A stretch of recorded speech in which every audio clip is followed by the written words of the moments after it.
The chairman, House of Representatives on Disability, Honorable Tajuddin Abbas, has reassured of the federal government commitment of upholding the rights and privileges of older persons in Nigeria through the passage of the first reading bill by members of the 10th Assembly. Honorable Tajuddin Abbas made this disclosure during the one-week commemoration event of Older Persons Day in Nigeria with collaboration of National Senior Citizens Center and House of Representatives on Disability with the theme Celebrating Older Persons and the Integral Role They Play in the Community and Recognizing of People and Places Who Remove the Barriers. He also added that the House of Representatives is working on the motion of discrimination against older persons in the country, income security for older persons and geriatric care services, all for the benefit of older persons in Nigeria. But I assure you today that in our House, in this Assembly, it's already past the first reading. The bill we call Older Persons' Rights and Privileges.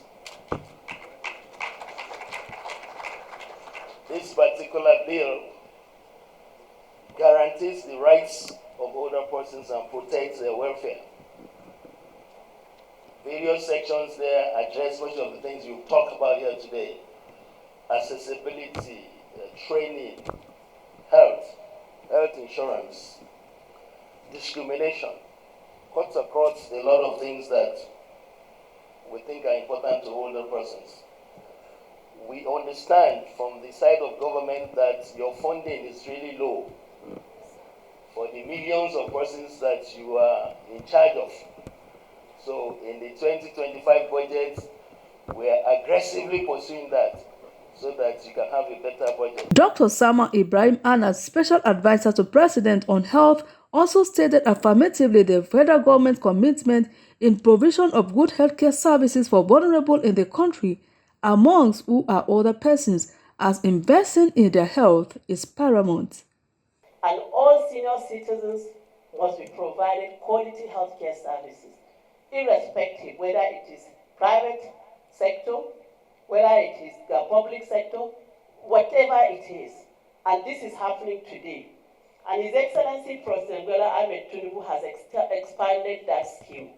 He has made it mandatory that all vulnerable people, and when we talk about vulnerable people, we're talking about women, children, and the elderly people, plus disabled.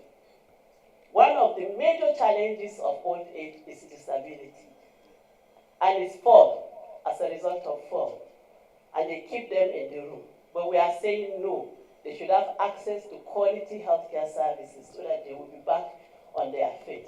Also speaking at the event is the wife of Oni of Ife, Her Regal Majesty Olori Ambassador Dr. Temitope Enitan Ogunwusi Ojejatu, as she urged youth across all boards to apply their heart to wisdom according to the Holy Scripture in taking care of the older persons and families, communities, societies, and the world at large, as old age is inevitable. Themselves, we all are ambassadors.